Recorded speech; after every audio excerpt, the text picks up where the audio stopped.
This episode of the podcast is brought to you by Resistol. We live it every day.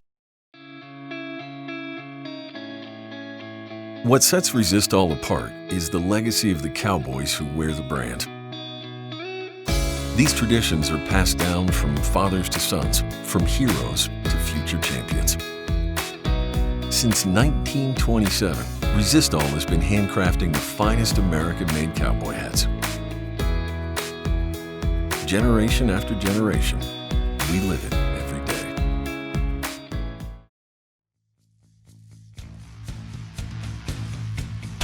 This is The Gauge with host Chance Conradu. Are you freaking serious? It's Conrado. This is The Gauge, and I am Chance Conrado. On this episode of the podcast, we have got Rocker Steiner, Leighton Berry, and Cole Reiner.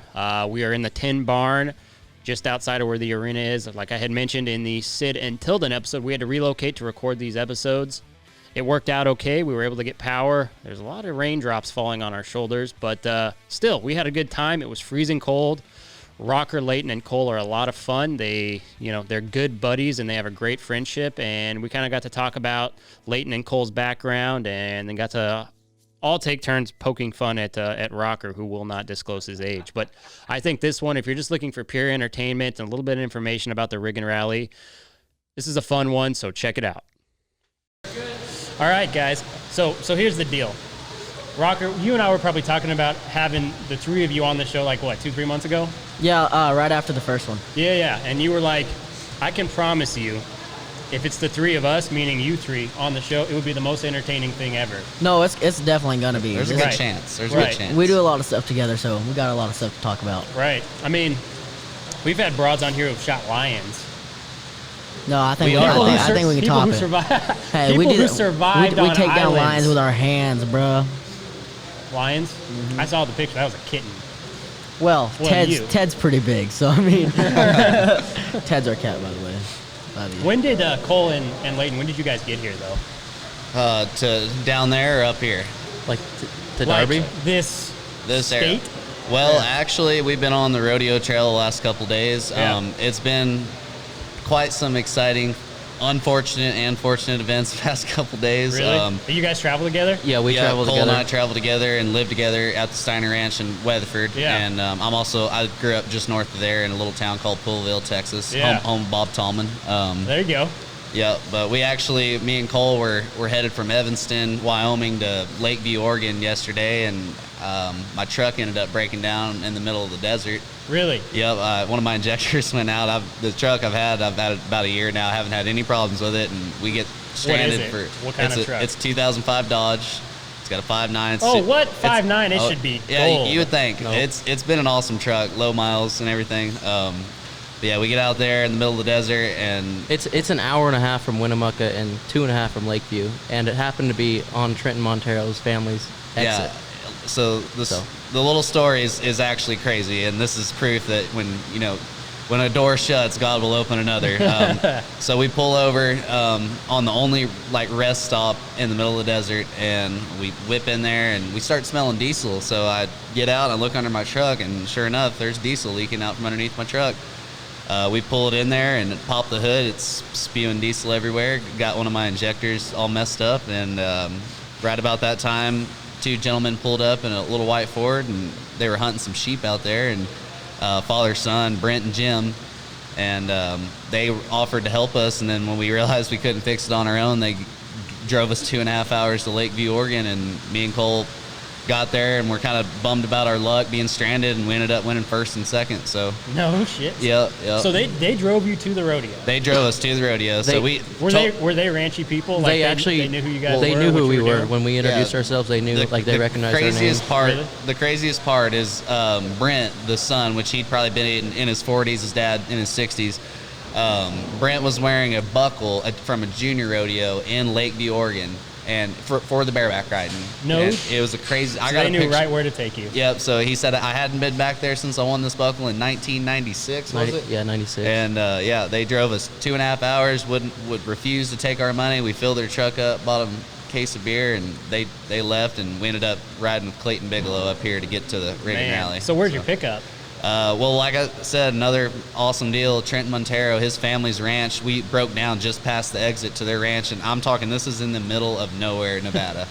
And his uncle happens to be a mechanic, and went out there, looked at it, and just like we thought, it was an injector, and he ended up limping it to their family ranch so nobody would strip my truck down out there in the desert. And so he's going to fix it Tuesday whenever he gets apart, and I'm going to have to fly to Reno and go pick that sucker up. I mean, that's the most rodeo shit ever, right? Isn't it crazy, like when you rodeo, that something like, especially if you're a faith-based guy, right? Let's say that you're a God guy, even just a little bit. For some reason, you get put in those situations when you rodeo just based on miles, trucks, if you do trailers, if you're a timed event guy. It just happens, right? Yep. And somehow there's always a way out because someone always helps you. And you just don't get that in other sports. And I mean, like right now, I mean, I'm in a pretty decent spot in the world standings, but Cole, he's, 13th and right there on the bubble. And whenever we told those guys that kind of knew who we were, they've been watching the Cowboy Channel, and they're like, what are you guys sitting on? I'm like, well, I'm 9th, but Cole's 14th or whatever, and we kind of need to get there. And he's started freaking out. He told his dad, we're getting these boys to Lakeview, and I'll be dang if they didn't drive 2.5 hours out of their way to get us there. So, I mean, wait, who won first, who won second? I won it, and Cole, I half pointed Cole, and he won second. So did that push you up a little bit? Yeah. So if you get a little bit of breathing room? Yeah, it worked out really good, so for both of us. Yeah. So. Yeah, I think I'm like 13th, 14th, right in there somewhere. Yeah. And then, I mean, after you guys leave here, where are you going to go? We're probably done till Salt Lake. Yeah. Yeah, we go to Salt Lake. We're in Abilene, Texas next weekend. Really, we only got about 5 or 6 rodeos left. I mean, it's about done. It's almost over. So we're really counting to kick some butt here at the Riggin Rally, where this is going to be one of the biggest ones of the year. Oh, absolutely. And what's the added money, Rocker? What it's like 30,000. 30,000. Yeah, I think first will pay like what 10, 15. First is going to pay 10. They're going to pay the guys that advance out of each set in the 8-man. Yeah. And so there'll be 3 8-mans. They'll pay the dancing guys, and then it'll come down to a one-head shootout for 10,000, dropping all the way down to for the rest of the added money. It's gonna be a lot of fun. Although this weather kind of screwed everything up. Hey, that's one thing about the Cowboys. Rain or shine, we'll perform for them. Yeah, well. Hey, this is a Cowboy podcast. Hey, we're all getting dripped on. We're getting dripped on over here. Yeah. We don't mind scraping a few up in the rain. That's right. I promise you. These Texas boys don't know how to do it, but I've been training my whole life. Yes, you have. This is nothing for you. This is a high school rodeo. Yeah. We were joking about that earlier, me and Casey, Yeah. being from Wyoming and Utah. Yeah. Like this was every weekend in and out. A few Texas rodeos too, but the cold. Well, yeah. I mean, so you high school rodeoed in Wyoming. Did you come down and did some of the Colorado rodeos too? Yeah, I did. I came down and did some open rodeo, amateur rodeos. And open you did the high school CPRAs rodeos, and all that. Yeah. I mean, when you do the Colorado rodeos, the first part of that amateur season, it's cold. like it's cold as hell, just like this. Yep.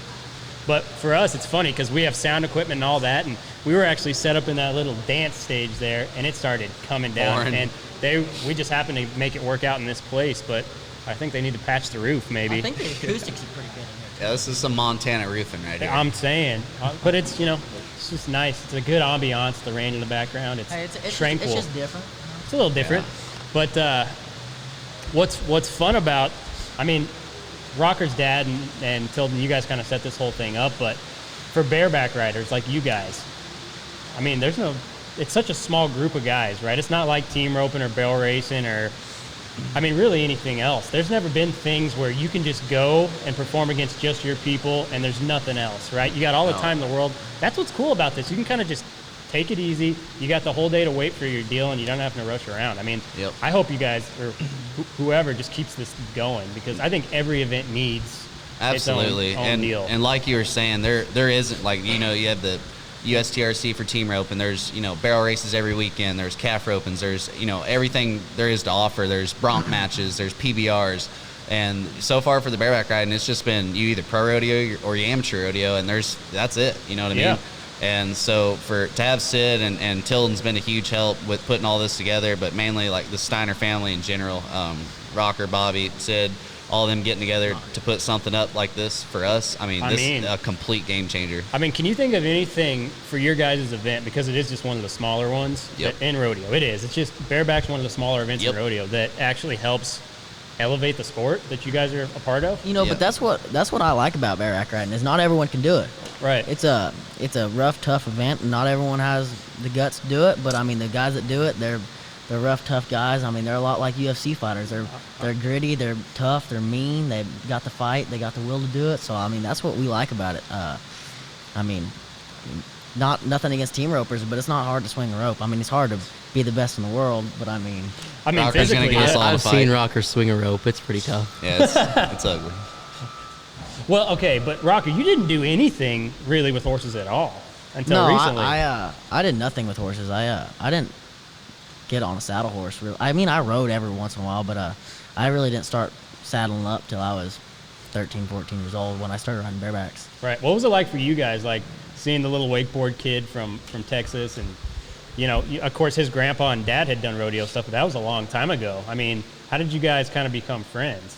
Well, it was a different time for me whenever I met the Steiners. I was, I'd have been like right there about getting out of high school, going into college, and I was still not anywhere near where I wanted to be in my bareback riding. And I was hunting to get on practice horses all the time, and amateur rodeoing and college rodeoing, and I just turned 18, was going to some pro rodeos. And so when I heard about Rocker learning how to ride, I see this little skinny 13-year-old kid, wanting to get on some barebacks. I knew he was a badass little wakeboarder, and I knew who Sid was and that whole deal. And I got hooked up with him to go down to Blanco to where they lived before to get on some practice horses, and I'd go down there every chance I got. And after the first time they started calling me down there, I'd go get on 4 or 5 horses with Rocker, and it just kind of one thing led to another. Now Tilden's going down there with me, and now Rocker's taking it seriously. Now Rocker's riding really good. Now we got more bucking horses. So one thing just led to another. And then when they moved up to Weatherford, which is right in my backyard, I saw an opportunity to hang out with a super awesome family and get better. And so that's what I did. And then when me and Cole started rodeoing together, he wanted to get the heck out of Wyoming. I mean, who can blame him? And he came down to Weatherford with me, and we live in what's called the Bareback Shack now down there at the Steiner Ranch. Yeah. Cole, you want to say something? I see it in your eyes. I'm not going to say anything. You could say it. Nope, no arguments. Cole loves Texas. Yeah, I do like Texas. Do you? Actually. Yeah. I didn't think I would. When I first got to Texas, I went to Canyon, whatever, over there. That college? Come down through there, and I saw Amarillo, like that area, And I you were thought, I was like, I'm going home. I'm going back home. No, then ease on into north central Texas. It gets a little greener. It does. I mean, the Dallas Fort Worth, Austin area, it's all green and lush. It's a nice place to be. It is. Cole also didn't mention that he didn't like Texas until he came out on the boat with me and Leighton. Yeah. Which I had, even even got being them a bikinis Texas, out there, dog. Texas kid, I didn't really Cole's do a like, whole I'm lot not going boating back. either. Really? No, I didn't. And so that was, I mean, I had like gone out with friends and surfed and jumped around on a wakeboard. Nothing, Well, Cole, did you in the summer though? You didn't go to like Glendo or Jackson Hole or anything like that? No, because you were just rodeoing. I didn't go on a boat. I've never been on a boat until really like a surf boat. Your folks have a ranch? Is that what it is? Yeah, we have a ranch and some businesses in town and stuff. Yeah. But like first time I ever got on a surf boat was in Texas at Rocker's house. Yeah. So it was all new to me. I was scared of the water. He surprised me. Like, I took him out on the boat for the first time, and he got up surfing the first time, and I'm talking about in, 5 days he was doing 360s on a wake surfboard? Really? Oh yeah. We were barefooting. barefooting. I took him barefooting before I took him wake surfing. I'm talking about, like, I went, and he's like, that's it? I was like, yeah, we're going 40 miles an hour. He's like, I was like, did dude. you snow ski or snowboard or do stuff like that, right? Because it transitions over. Yeah, I did a lot of snowboarding and stuff like at home, and I think being athletic, like riding bareback horses, that's obviously important to be athletic, but like all the same muscles I was using. It was so crazy when I started barefooting. Yeah, like it's the same bareback riding muscles, like, so it was almost like natural. Just nothing, and I mean, you guys love it now. And obviously. Cole doesn't talk about it much, but Cole was a badass wrestler, so he also had some really good feet, which, How many times did you go to state, Cole? I went 4 times. I won it twice and lost it. You twice. won state twice? Yeah. And you didn't want to wrestle in college? No. Why not? I actually, until two months before like signing day, I was gonna go wrestle somewhere. I didn't know where for sure, and then I went to Sheridan College. It's like 30 minutes from my house. Yeah. And Mark, the coach there, offered me a full ride, and it was pretty hard to turn down drinking beer and getting on bucking horses over wrestling. So. I mean, you sound about like Tim O'Connell, just a little less. Yeah, serious. Tim's in the same boat. Yeah. Yeah, I mean, but you won state 2 times, so I mean, that's kind of another level. Yeah, I can't really see Tim winning anything. I mean, no, you guys say that because then we're going to Calling send him this out. to him, and then one of y'all is going to get stabbed. hey, me and Tim we've been fighting UFC lately. It's fine. I've been kicking his butt. Well, okay, how big was your school, though? Like, So, Casey there's 250 people in the town. So and then was it like 8-man football that small? it was 8-man, but I went to Buffalo and there's 4,000 people there. I think there's like 65 kids in my class. So it was decent size for Wyoming. Yeah. So when you had wrestling meets, I mean, did you wrestle like Gillette and those type of schools? Yeah. A lot of Montana, a lot of Wyoming, Colorado. Yeah. Like, through there. You were probably just sick of wrestling, right? I know when I wrestled, you get sick of that shit. Oh, my freshman year I cut a bunch of weight and like went out to Virginia Beach for the like nationals and all that stuff, and I think I got off the plane and I was 14 pounds over the day before. Oh, and like not a huge deal, but when you're 120 pounds, it's Went big. on them Southwest peanuts, bro. Yeah, too much. But Watering down that lemonade, bro. yeah, so like after that, I kind of quit cutting weight and stuff. And wrestling, I actually had fun. Like I liked it. Did you enjoy it? Yeah, after that, like my junior and senior year. So it was like pretty heartbreaking, like deciding what I was gonna do. My dad was like one of the head coaches there and stuff. So I mean, was your dad a little bummed out that you didn't pick wrestling? no, he loves rodeo too. Does he? So, yeah. So it was just like, hey son, whichever one you want to do. Yeah, pretty much. Did you do any other sports?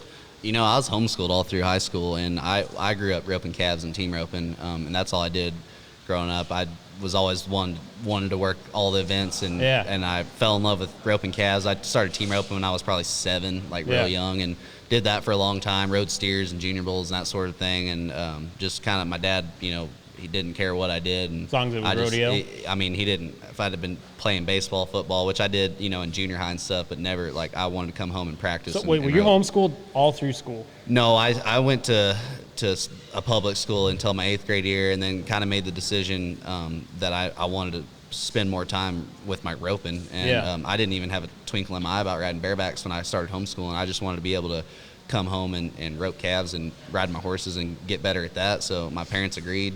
And so my freshman year, I started homeschooling, and it was a schedule where I'd get up in the morning, feed, clean stalls, come do school till about noon, and then I'd saddle horses. And Tyson Durfee lived right down the road from me. I'd go practice with him. I had a haven of guys around me. Adam Gray is one of them. Yeah. And I'd go rope with those guys all day, and you know. Do you rope now? I haven't in a while. I did all through college. I went to Weatherford for 2 years, and you got to do more than one event. Yeah, rodeo, and I did all 3 in college and stuff. But like right whenever I got out of high school, like I always made, you know, state and everything, and then my senior year I won the Texas state finals in the bareback riding, and made the short round in the other 2 events and everything. But then realized that the bareback riding to me is starting to be more important, and I was liking it, craving it more. So through college, I kind of slowly backed off roping and started like taking my bareback riding seriously, and then it just kind of took off from there. Do you feel like it's an easier, I mean, not physically, but you feel like it's an easier road to rough stock? I mean, you don't have to take a trailer, you don't have to keep horses sound. It goes hand in hand, and I had to sit down and think about this for a while. You know, if I knew if I was going to rope calves, in which I felt like God blessed me with the ability to rope really good, and I had a good horse, and I knew that I could do that for as long as I could stay healthy for. And the bareback riding was also obviously going to be a shorter term event, but you know the feeling didn't compare. But as far as traveling and everything, it's like I give props to people hauling horses up and down the road, like which I did in high school, but it was a different deal. I usually had, you know, my dad with me or something, but I couldn't imagine hauling 3 horses with, you know, 6 extra tires and you know, feeding them, shoeing them, stalling them, all that stuff. Like we'd get to pull over on the side of the road and start the generator and go to sleep if we want to, you know what I mean? So, yeah. Well, so as far as getting down the road, I think we got it way easier. Well, and now, like if you talk to anybody who ropes calves at the highest level, there's not enough horses out there to go around who can do it. No, you know, that's one of the hard parts. I mean, that's a tough. I mean, it's like the same with barrel racing, and not as much team roping because there's just so much more depth in team roping. But if you look at tie down roping right now, and you talk to some of the best guys in the world, one horse goes lame and they're screwed. Yeah. I mean, they got to go home and because a lot of times they got either a young horse that isn't ready for the road and they're gonna, you know, take a chance on blowing him up out there, or you know, I mean, it just doesn't work unless you got one underneath you, and sometimes that costs a lot of money, and some guys are super talented without it, and so the stars got to align, and that's kind of what I started to realize, that okay, Leighton, like you're getting into college, you're kind of getting into being on your own and stuff, you know what I mean? And so like this is going to be financially pretty tough, like once you're dropped on your head, you know, and your horse gets crippled or you know, stuff like that. And so the bareback riding was a smarter route for me. What you got to say there, son? You know, the only thing I got to say is, Let's hear it. I got nothing to say. That's all I got. That's what I thought. He hasn't been rodeoing long enough. That's the problem, right? Not No, yet. I haven't. Only 4 years.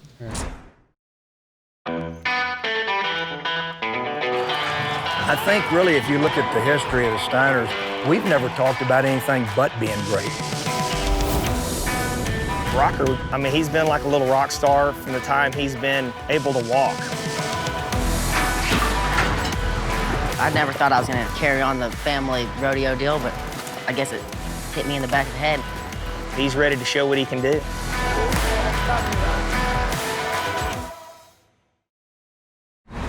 It's all right, though. I mean, You know, but me and Leighton also have a similar story. Like, he grew up roping, and he didn't even have a thought about riding bareback horses. And all I did was wakeboard, and you know, we kind of started riding barebacks at the same time. Yeah, we actually did. Like Really? Like I had some injuries like right in the very beginning, and one of them actually was roping calves. I ended up breaking my leg, and because everyone, whenever I started riding bareback horses, they were like, "Gosh, you're dumb. You rope calves too good. You're gonna ruin your talent." Blah blah. well, I mean, it's Texas. I mean, you get pushed hard as hell. Oh, I mean, for if you're sure. a decent calf roper, the guys get a hold of you, and Oh yeah, everybody it's a different kind of thing. Like there was people that were seriously like trying to make me feel bad about riding bareback horses, and I was like, I'm a cowboy. Like this is what I want to do. Like Yeah. I want to do.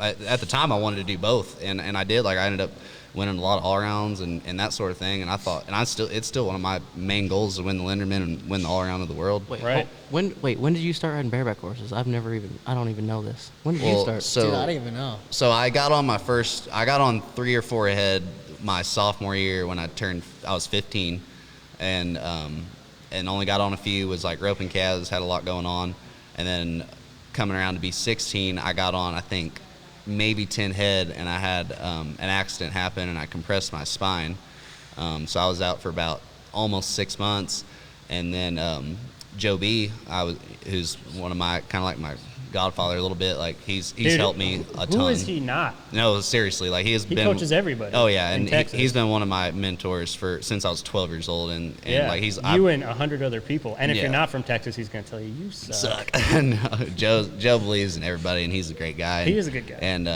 it turned into having a good relationship with him. And he called me up one day. He was gonna have a match open for his junior open during the circuit finals, the Texas circuit finals, and he called me and asked me if I was healed up, and I wasn't, but I was about to get released, and so I had at the time I think I had like 5 calf horses, and I ended up getting a load of calves from a guy that I was getting calves from. I got like 30 head and was about to just get it on, you know what I mean? And everyone's like, oh, you see you broke your back already riding bareback, like you need to hang it up.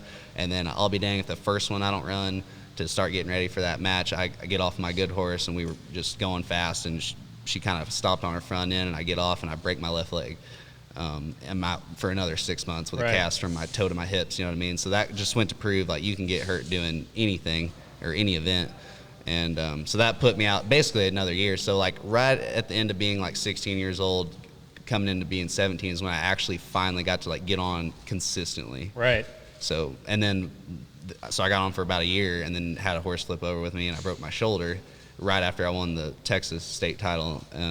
It was right before like Shawnee at Nationals, and I broke my shoulder and was out for another 6 months. So I've had like some breaks. Like literally in there. half a decade of injuries. A little bit. So You should play golf, son. Right, yeah. And leading up to this, I had never broke a bone in my body. But then since the shoulder deal, I've been super healthy. Like I started taking my if those things wouldn't happen, like they were just like everyone talks about them being a blessing and everything, they were, because now I take my fitness super seriously. That's kind of cool where Rough Stock's at right now, though, is everybody's taking fitness to just another level, right? And I don't know if what do you guys think? Do you think it's part of the fact that the PBR guys are taking it so serious and it's kind of transitioning to other events as far as the fitness goes, or? No, I just think everyone realized to be a top-level athlete, you got to be in the top-level shape. And, the horses are getting stronger and bigger, and everyone is just realizing you have to be athletic and strong to do what you want to do. It's crazy. If you put the crop up that's right now, Rough Stock, anybody out of the 3 events, and put them up against the guys from 20, 30 years ago, it would be sad for those dudes, I think. For sure. Man, I think there's just a different style back then. Everyone will say that, if this guy was in this decade, he wouldn't have done good. Winner's going to win. And that's just how it is. Hard work always pays off. It does. I grew up with Larry Sandvik in KC, and Larry rode great, but like his lifestyle and stuff wouldn't fly nowadays. No. Like Drink beer and stretch on the first jump. It's changed so much over the last 15 years since he's been to Vegas. Like there's stories of him showing up for the 10th round, like wearing the same clothes he wore at the 8th round. Eating 9th round, hospitality 10th. from the night before Well, he gets I mean, on his that's- 10th round horse. that's like funny. that's unheard of now. Yeah. Like, It's funny because if you talk to like fit and wise guys or like Justin Sports Medicine, they're like, I mean, in the last decade, it's went from guys having Copenhagen cigarettes, condoms in their bag, to pre-workout Better safe than vitamins. sorry. I'm just saying, but it's good though because that's what rodeo has to have, right? I mean, if rodeo's gonna not be stuck where it's been for so long. I mean, the guy's got to go from being I'm a cowboy to being I'm a freaking professional athlete. and that's like where the bareback riding and bull riding has really took off. Like, sorry, Rock. Like, it's the same thing that happened We're- on the last podcast, Rocker. yeah, you're getting cut off. getting cut Sorry, off. you're what? 18, 16? Yeah, Yeah, you're 21. Yeah. You're the youngest one here. No, but like Rocker was saying, I'm like, getting cut off now. Yeah, now you're getting cut off. Y'all are messing me up. You guys now. did say that Leighton would dominate the microphone. Yeah, No, well, he's 'cause he was homeschooled. No, He he never got to talks for speak. us. Yeah, I was- in interviews. Leighton talks. I'm cutting you off now, boy. But Okay, go Leighton ahead. talks for us. He's definitely the better speaker. He's You're the well one. spoken. Maybe when you're done riding, you can take George Taylor's job. Maybe you can be like Tilden Hooper one day. Shoot, I don't know about that. No, but like Rocker was saying earlier with the bucking horses and the level that they're at now and the breeding programs and how the money's up for it's the time to be a bareback rider. Like the money, like as far as the American goes, like these rigging rallies and how few there is, like if you can bust your butt and get yourself in physical shape and put in the work to be a good bareback rider, I mean the money is out there right now and it's out for the taking. So all three of us know that if we work harder than anybody else, then we're going to be the guys that are taking that money home. Well, and you guys are at the age where you're kind of the next. I mean, there's Casey, there's Tilden. Tim's a little younger than those Who? guys, but sorry, who? Who? Yeah. What? Which people? Huh? You guys confuse me. I don't know the names that well. Hilden Tooper? Is that Hilton what you Tooper? said? I got them confused on the podcast with Casey on accident. What was I gonna say? I was gonna say something, but it's crazy to see, like, since I've been riding bareback horses for 4 years, how much it's progressed in the last 4 years, and I'm excited to see what it's gonna progress from when I'm 21 to 23. Next 2 years. I mean, yeah. Who knows how many guys you're going to inspire to kind of come up over. I mean, in your age group who are high school rodeoing and doing things like that, because you're kind of off doing your own thing in the boonies. But Yeah, it is growing. who knows who's Oh, yeah. out there who's going to be inspired by all this stuff. Just like last night in Lakeview, Oregon, I kid you not, there was 5 of us, Cole, right? There was 5 of us pro bareback riders, and there was, I think, 12 mini, like, junior bareback riders that rode before we did. Like, all the bucking chicks were it full was a of full ponies. perf of- Like Wow. a full perf of mini bareback riders, and they were all, I mean, getting after it, too. And they it was pretty cool. They all knew, like, the Cowboy Channel, like, especially been helping out. Right. But, like, they knew who we were, and like they had something to look up to, and like someone to watch. Yeah, at so least. you get back there and you meet those kids and you help them and you can see the fire they get whenever you're back there helping them get on, and they get in there and they're aggressive and take it to them ponies and then come back and BS with you for a minute. Like, you can tell, like, you can see it in their eyes, like they're like, this is what I want to do, this is what excites me. Well, you know what's great, like with rodeo, is like you can actually do that, right? Like if you're a fan or you're a kid who wants to rodeo and grow up, and you had it a little better because you had the right connections, Rocker, to where you could actually be hands-on with guys. But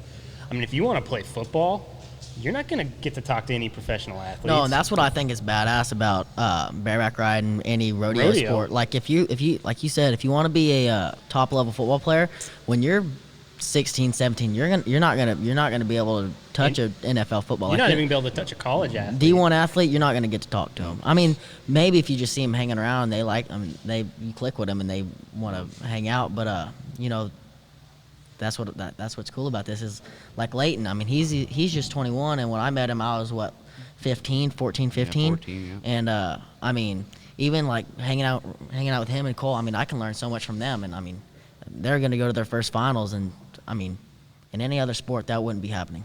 Yeah. When were your guys' rookie years? Did you guys go as soon as you were 18? This is Cole's. Oh, this is your yeah. rookie Yeah. year? Oh, Yeah, Cole's good, running. Good work on waiting. Yeah. Yeah. Cole's running That's off smart. with it.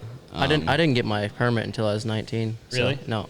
I like now that we know that, like, I know when everyone started. I started riding bareback horses after Rocker. Yeah. So Like I've only been riding.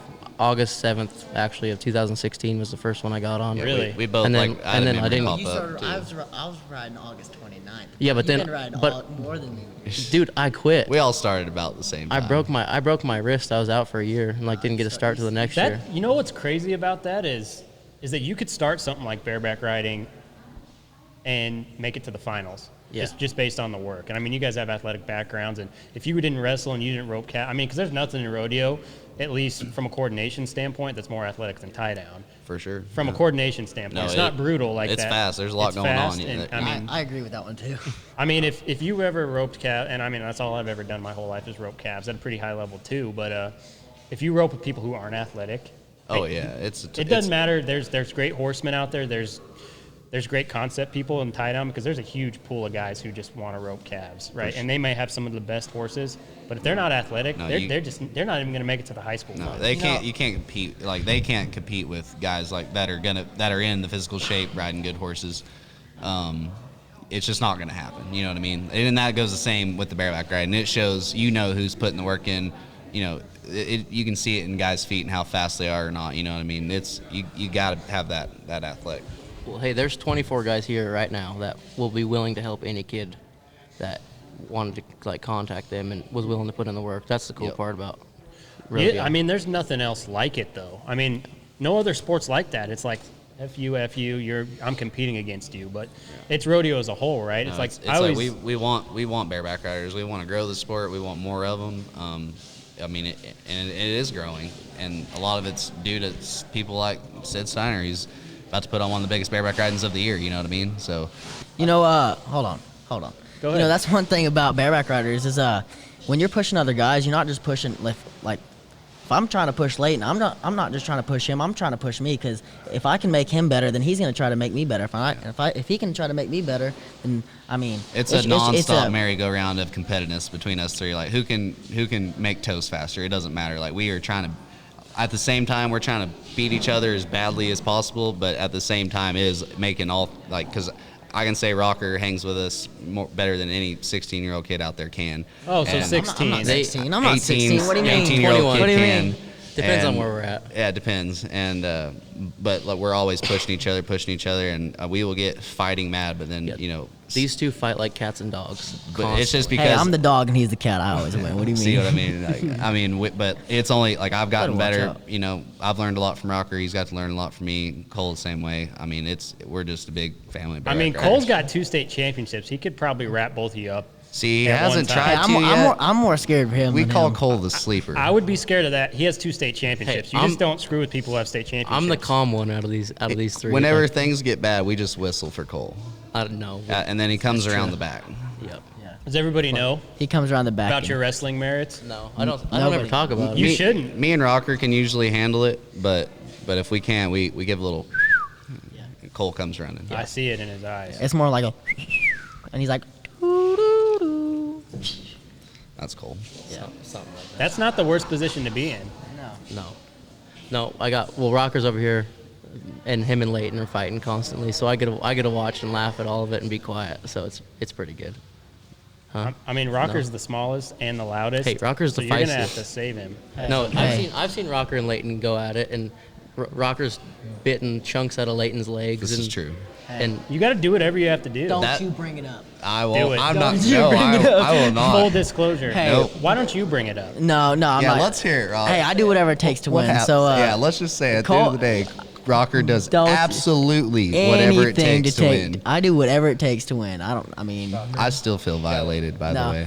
I know what you're talking about. I Hey, know we whatever all it know takes, what we're dog. talking about. This is just like the Let's just two-handed say, mic thing, isn't let's it? just say I was. Why do you always got to do that with the mic and dude, you just him? did it. You did it more than I did. No, I was just showing people what you did. No, I've got you did photos it. to prove it.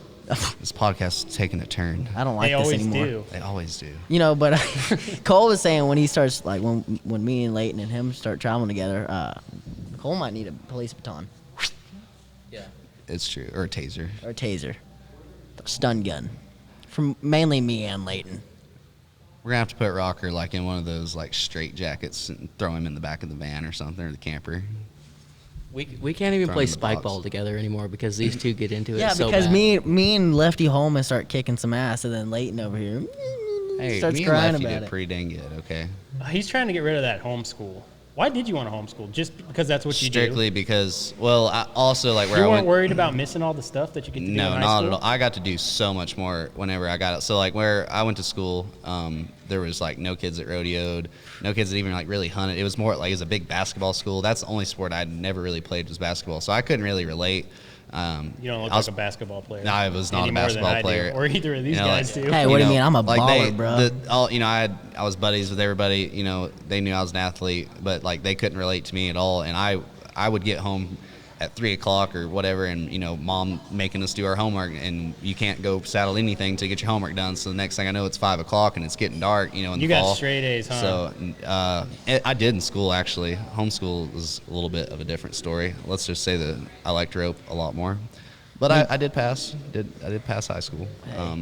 But yeah, no, I wanted strictly to be able to practice more and be able to work out and like have time in the day to work on my craft. That's the main reason why I homeschooled. Would you ever have homeschooled? Yeah, I actually would have. Really? But like in Wyoming, there's no reason to. Yeah. Like it's too freaking cold all winter, anyways. Right. Like, so I didn't like ride a horse for 2 or 3 months a year. Yeah. In the wintertime because it's so cold, and we'd wrestle, like sometimes in the morning, not really, but all night usually. And then by the time school was over, 4 o'clock, it was dark. Yeah. It's like it was too cold and dark to rope, so we just wrestled, and then like I had fun in public school, honestly. I had a good time. I wouldn't give it up for Hey, I nothing. can tell you one thing. Cole has wrestled a lot because I asked him to show me some stuff wrestling, and I ended up on my head so fast I did not know what happened. And I just Okay, wanted to teach me it. if you He's don't yet know to how teach to me wrestle- a wrestling move. If you don't know how to wrestle, and you wrestle anybody who's even been to state, it's going to be done so quick you don't even know what to do. For sure. It's just a high level. Hey, and like I box quite a bit, and I was showing him some stuff. Cole's not a bad boxer either. I mean, wrestling This one I hear is over. is a different story. Hey, He's like that. He's got that 1-2 combo with the salt. I mean, there's a reason that high-level wrestlers transition to things like UFC really well. It's because that discipline that you have from wrestling. Actually, wrestling is harder than mixed martial arts. I would say. Wouldn't it be?